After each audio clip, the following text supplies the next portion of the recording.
Welcome to Pioneers in Payments, where payments experts share their insights. Now, here's our host, Donna Blum. Hello, everyone, and welcome to this edition of Pioneers in Payments. Today, I have the pleasure of welcoming a friend from the Faster Payments Council. We've worked together on the same work group for a number of years. Anyways, welcome Caroline Cypriano from JJ4Tech. Thank you, Donna. It's a great pleasure to be here today. Well, I am so glad that we have this opportunity just to catch up a little bit and talk about what's happening in the payments world today. But before we get started, would you mind sharing with our audience, Caroline, a little bit about yourself and your backgrounds in the payments industry, and maybe just touch on what you do there at JJ4Tech? Of course. So first of all, as you've mentioned that we were together at the Faster Payments Council, I am the chair of the User Experience Work Group with the U.S. Faster Payments Council. I used to be the vice chair of the QR Code Work Group with them. I'd also start by saying that I'm proud to be a 2026 15 under 40 NACHA award winner. So I'm glad to share that. Now, shifting to what I do at JJ4Tech in a bit of my background, I am the co-founder and COO of JJ4Tech, a Miami-based company that provides software solutions to small and medium-sized financial institutions in the U.S. Our focus is on faster payments, liquidity management, and enabling payment initiation through QR code technology. So JJ4Tech is a certified provider with the Federal Reserve Financial Services, and it is one of only 13 providers that hold complete certification out of 48 total providers. So that's also really cool news that we have. So giving a little bit of context of where JJ4Tech came from, right? It is actually a spinoff of JD, a Brazilian company and market leader in implementing Pix technology for financial institutions. For those that aren't aware of what Pix is Brazil's national instant payment system. So the fastest growing instant payments platform globally and the second largest, only after India's UPI.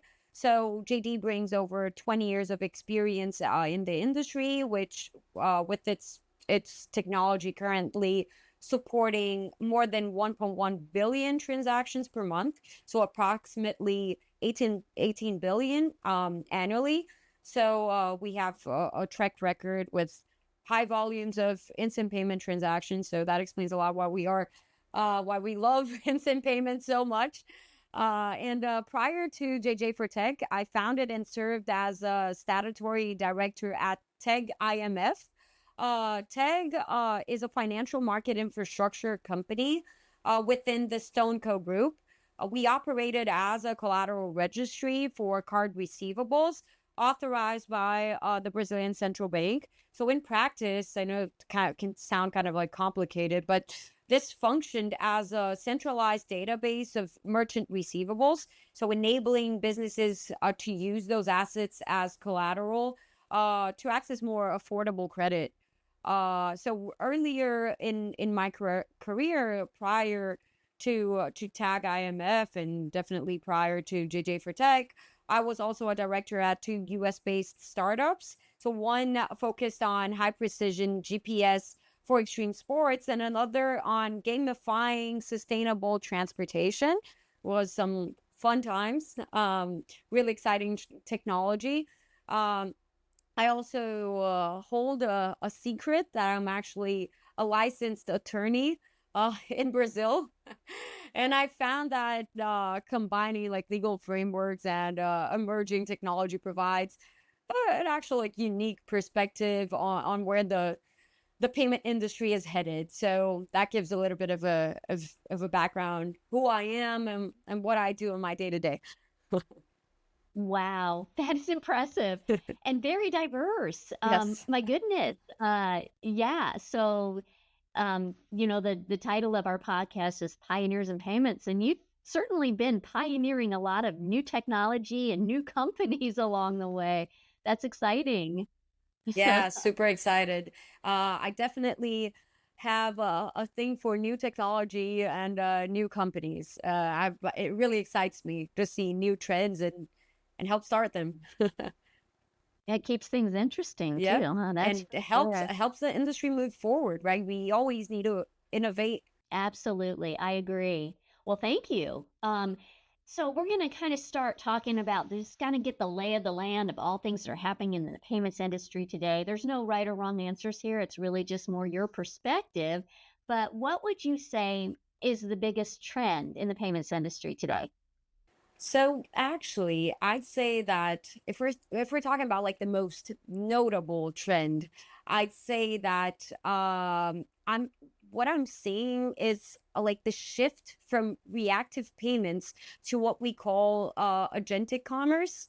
So that's definitely what I'm seeing as like a transformative trend. So for years, like the industry was obsessed with making payments more embedded.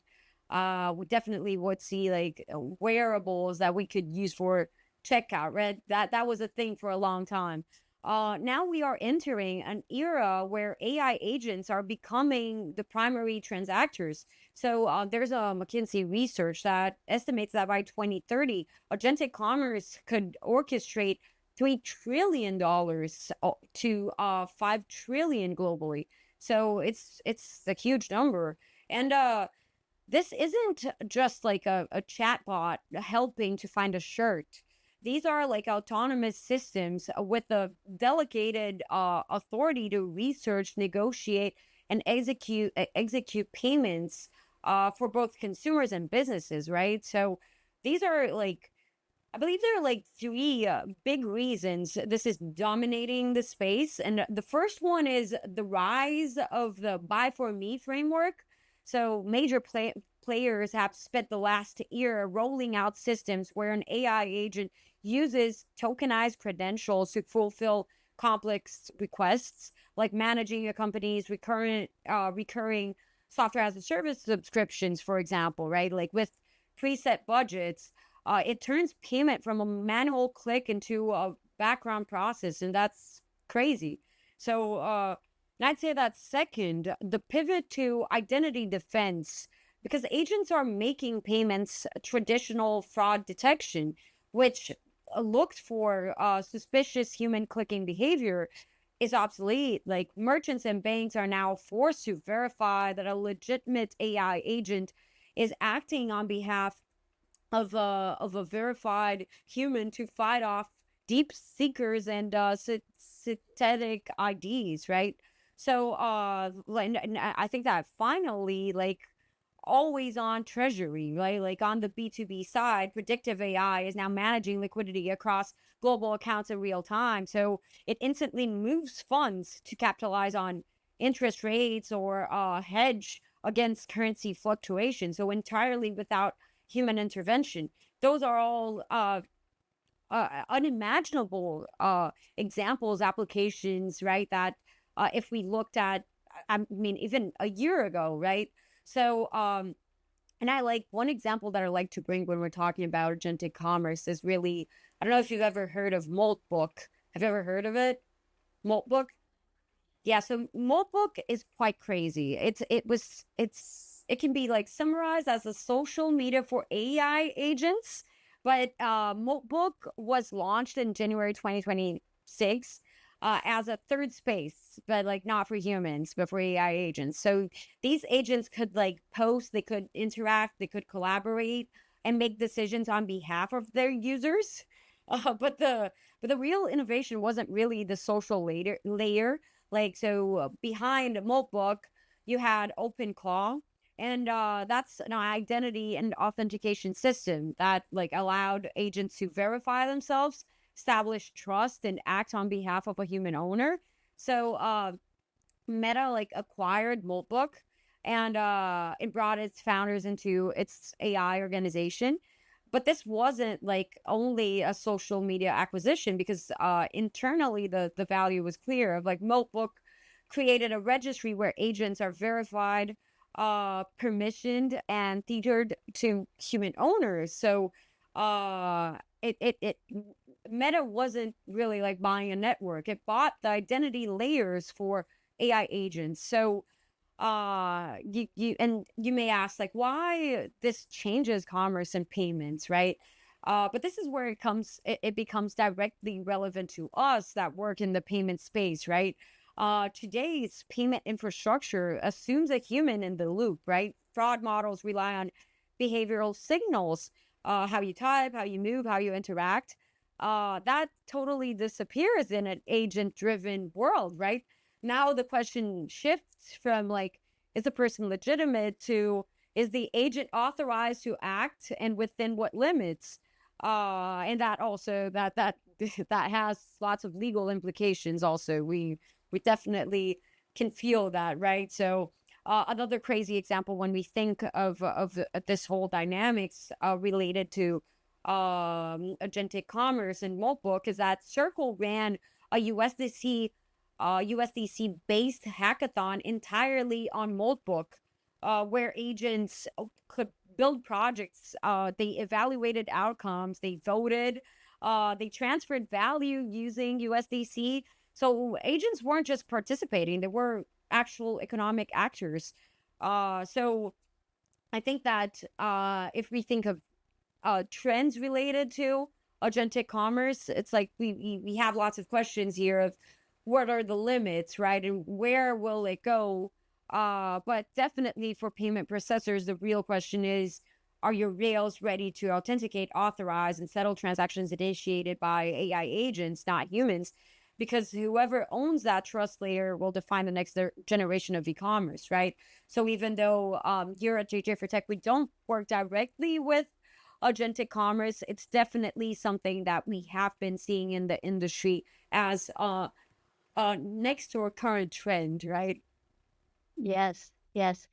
And this is a little bit like mind blowing just to hear some of these use cases that you're talking about. Some folks are like, AI, oh, that's Chat GPT. It's like, okay, you have no idea. Definitely, it's a lot beyond Chat GPT. Chat GPT is old news already. Right, right. You're right. That's old school Uh-huh. already. Well, that's wonderful. Okay, so there's a lot of organizations in the United States, more in the United States than other countries, but countries around the world uh, have opportunities in payments. And many of the people watching this podcast are operations folks. Um, and so, kind of want to just dive into a little bit about what is one of the greatest opportunities that you see for organizations that are processing payments today.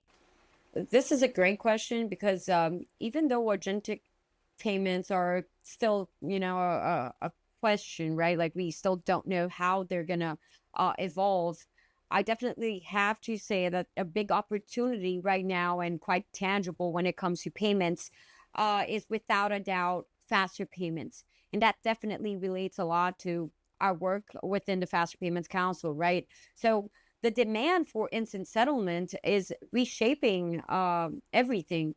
And not and we've seen, even when you don't have instant settlement, but the perception of instant is already something that customers have been looking for, right? So if you look at recent data across major rails, the volume speaks for itself.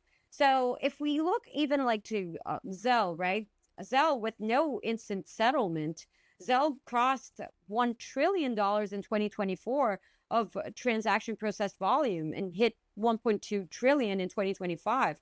It's the second consecutive $1 trillion year. Like 2025 was the second consecutive $1 trillion year. So while it started as a P2P network, you can now see that the major growth is now in small business payments. So things like payroll, vendor settlement, and inventory purchases. So you see there's a change of behavior when we look at the industry, when we look at payments. The same thing applies to same day ACH. Even also, even without instant settlement, the trend towards speed is clear. Like the network handled 1.4 billion payments in 2025, moving roughly like $3.9 trillion. It's just so impressive. And the major use cases driving this are also B2B transfers, so direct deposit for payroll and healthcare claim payouts. And then again, another example we hear a lot, and I was having this conversation today in one of our work groups. That it was actually inside of the user experience work group that I chair with the FBC. We were talking about the perception of instant that many people that don't work with payments have. When we mention faster payments and we mention some new networks like FedNow, sometimes we get questions of what is that, right? Like people haven't used it yet. They don't yet know what it is. And sometimes they ask, is it like Venmo? So, and Venmo did really hit 1.7 billion in revenue in 2025, growing like 20% year over year and marketing their fifth consecutive quarter of double-digit growth. So while their monthly active accounts like stand at like 67 million, their total registered use bases has surpassed like 100 million, and they command like an 81% share of the U.S. P2P digital wallet market. So usually when we mention FedNow, the way we make it like easy to understand is, okay, Venmo is for P2P, right? It's a closed loop network. It's for P2P. But FedNow and RTP comes to cover other use cases. So that's how we usually explain it, right? But Venmo clearly has a big cut of the P2P market, right? So their major push right now is actually driving higher conversion rates at e-commerce checkouts and powering social media linked purchases, right? So going beyond that. So and now, like as I've mentioned, another like rail that I just mentioned is FedNow, right? That started in 2023, and the momentum here is palpable because just from from recurring calls with the Fed, I've seen like how fast this is moving. So FedNow surpassed 1,600 participating financial institutions as of early 2026. So the network volume jumped massively with major use cases centering around wallet defunding, account-to-account transfers, and instant issuance claim disbursements. So it's really impressive how fast FedNow has been growing. This all shows a clear demand for faster payments, and RTP also that I mentioned, right? That was launched by the clearinghouse about 7 years, right around 7 years prior to FedNow. RTP is handling incredible volume, so processing $481 billion in just the second quarter of 2025 alone. So they recently raised their transaction limit to $10 million, which has triggered a massive surge in high value use cases like real estate closings and complex B2B supply chain and payments. So we have one of our products is FedNow as software as a service, right? We have been talking to many financial institutions, and we hear every day, day to day, more and more use cases that are applicable to faster payments, right? So in our discussions at the U.S. Faster Payments Council work groups, if the consensus is clear on implementing these rails. It's a competitive necessity, let's say, right? Like it creates stickiness, it prevents deposits from bleeding out to third-party apps, and opens the door to cross-selling new products. So it's a new way of moving money, and it ends up becoming unavoidable, right? So, and I'd add, like, besides the instant payment rails, I think that I'd also add another comment that having the back end rails is part of the equation, because there's also a large, still untapped opportunity on how payments are initiated. That's also the technology of also improving user experience is definitely something that the market still has a big need. So I'll bring one example, like QR codes, right? We also implement QR code technology to initiate payments. And to put the sheer scale of this into perspective, like Asia Pacific alone accounts, they cover over 39 to 40% of global QR code market revenue, like with markets like China and India driving the majority of that growth. And the region didn't just adopt QR codes, like it built entire payment economies around it, right?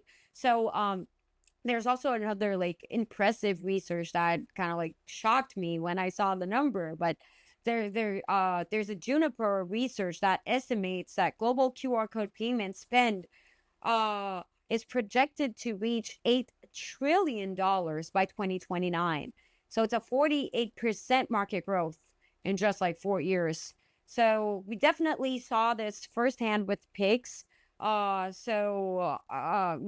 ended up like reaching mass adoption when the checkout experience became truly frictionless. So when you go to if you go to Brazil, you can see that QR codes are displayed on mobile POS devices that come to your table when you're closing your bill at a restaurant. And you also see embedded payment like in e-commerce. You can check out a payment at like in an online store, and you can pay it through Pix by scanning a QR code. So you see that that experience, that payment experience on people like in people's day-to-day lives.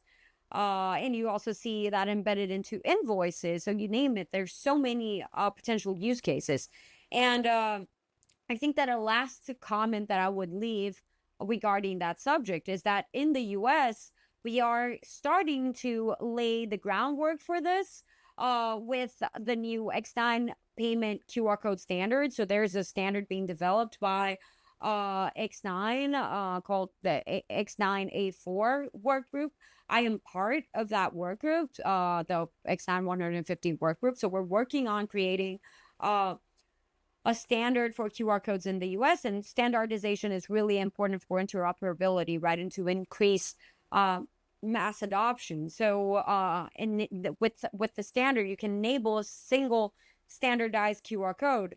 So it means that a merchant leveraging this technology through its providers will be able to display a single standardized QR code that initiates a secure, instant, and account-to-account transfers across these faster networks that I've mentioned. So at a high level, like faster payment rails are transforming how money moves, but user experience is what ultimately drives adoption, right? So we definitely have to be aware to combine these two, and we're going to see many changes in the payment industry in the next years for sure.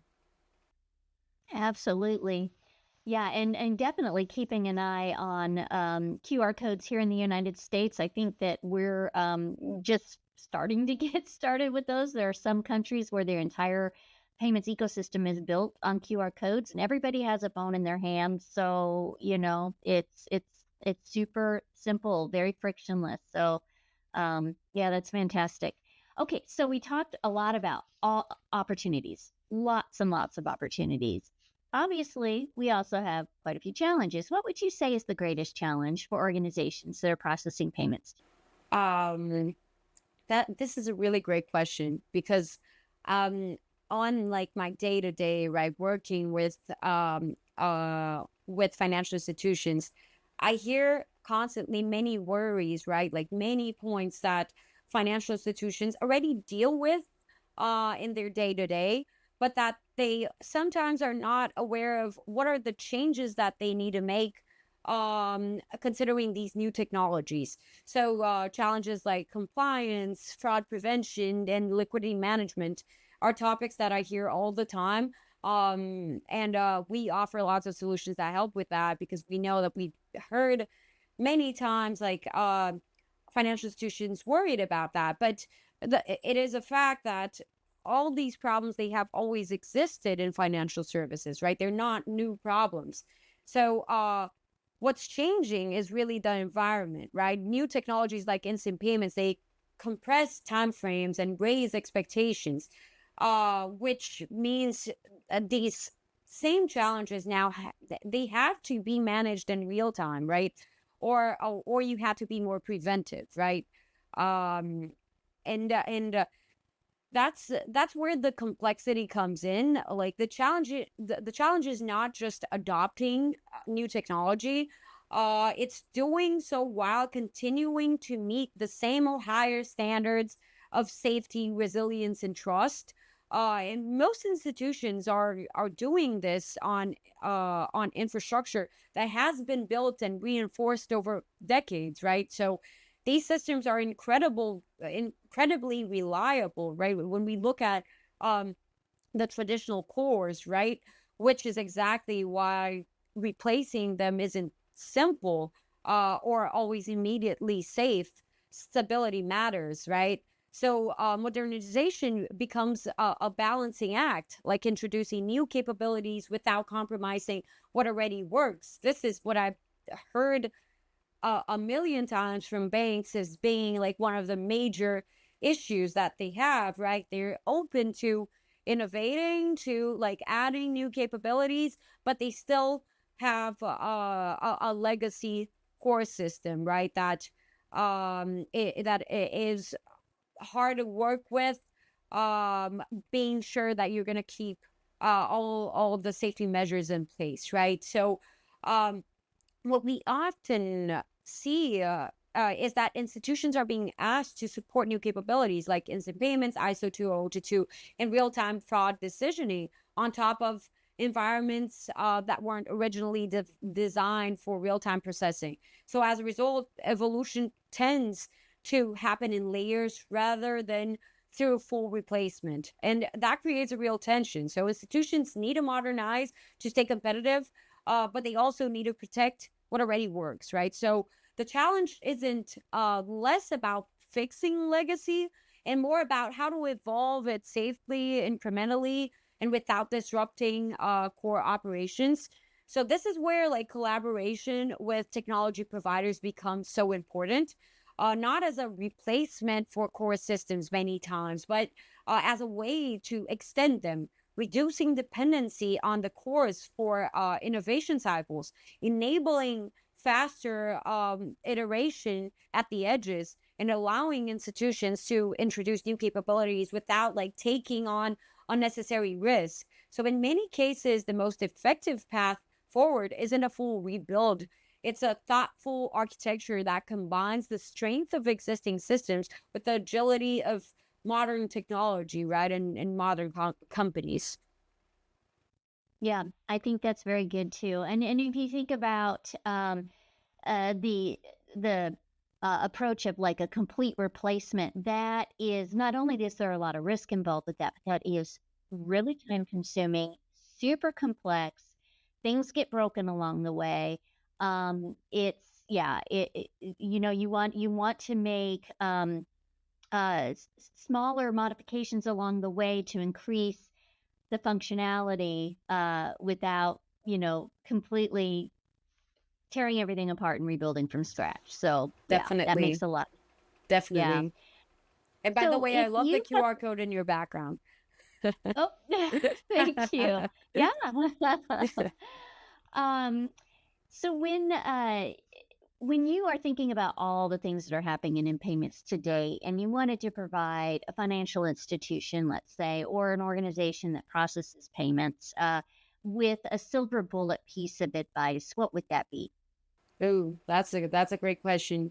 Uh, so I believe that the organizations that will win the next decade are the ones that recognize they're sitting on one of the most valuable data sets in the world, and start acting accordingly. So this is I know that maybe this is not really the I'd say the expected answer, but it's definitely a part that we usually don't look at when we talk about payments. So every transaction you process is a signal. It reveals a business's cash flow health, a client's payment behavior, or a sector's seasonal patterns, right? So that intelligence is already captured and structured. So it can power predictive analytics, personalized financial products and entirely new partner revenue streams. So, one really important disclaimer I need to make, of course, coming from a legal background, is I look at the US market and I see a regulatory framework that is multi-layered rather than centralized, right? Like spanning like state level laws, like now across like nearly 20 states with strong leadership from like California through CCPA and CPRA, alongside with like federal, like sector specific rules like GLBA. So importantly, like GLBA protections are scoped to specific data types, which means like institutions still need to carefully assess how broader state requirements apply depending on the context of that data. So that regulatory landscape is precisely why institutions can't rely on monetizing raw data or brokering personal information, but instead, like the opportunity lies in leveraging privacy enhancing technologies such as like tokenization, synthetic. Oh my God, that's a hard word. Synthetic data, and zero knowledge proofs to extract behavior insights securely, right? Like this enables monetization of intelligence without exposing underlying consumer data or creating regulatory risk. So this shift requires the industry to stop treating transaction data as a byproduct of processing and start treating it as a product in its own right. So the infrastructure financial institutions already operate is the moat, and consumer trust is the drawbridge. So yet many competitors remain focused solely on the transaction itself or still view privacy as a compliance requirement rather than the foundation, right, of long-term trust and innovation. So I see that really as a great opportunity in the future and yet unexplored. And here I'm talking more of like the opportunity that we have, right, by using data as like so you can offer some like side products. But even like going back to what we were talking before of like recurrent issues and worries, and many of the issues and worries that institutions bring about like implementing faster payments, the use of the smart use of data can make implementation smoother, right, and can definitely make it more secure. So a great example is I mentioned before liquidity management, right?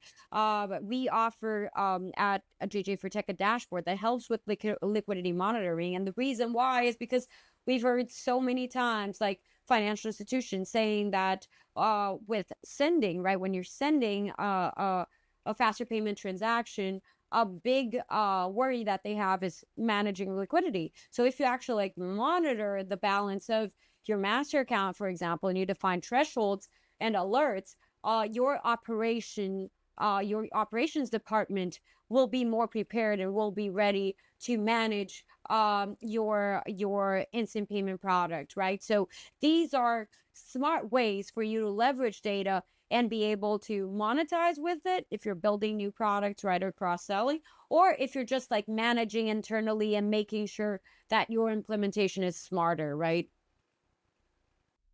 Absolutely. I've always been an advocate for, data is really very powerful. It's not just the individual transactions, but really being able to tap into that data. It provides so many insights. It can identify trends. Customers maybe don't have access to that level of data about their own client base, and it's really there's untapped potential when it comes to evaluating all of this payments data. And now with AI, as we were talking about earlier, I think the sky's the limit with how we can really leverage that data today in ways we couldn't in the past. So we are getting ready to wrap up here, but before I let you go, Caroline, I want to make sure that people know how to maybe get in touch with you or to learn more about JJ4Tech. What would you like to share with our audience? Sure, that will be great. Like, if anyone wants to contact me directly, please reach me through my email. So you can send an email to caroline.cypriano at jj4tech.com, or you can contact me through LinkedIn. And if you want to know more about JJ4Tech, you can always go to our website. We also have a contact us form on the website. So definitely, if you have any questions, if you want to get in touch, please feel free to reach out. That sounds great. And I'm sure that when you do, you are going to have a phenomenal conversation with Caroline. I always learn so much when I'm talking to you. You've got so much energy and knowledge. I wish I could do a brain dump. It's mutual, Donna. I love talking to you Yeah. too. So thank you so much. And definitely thank you for having me today here. Yes. Well, thank you for being on the show. And I want to thank everybody else for watching as well. Have a great day.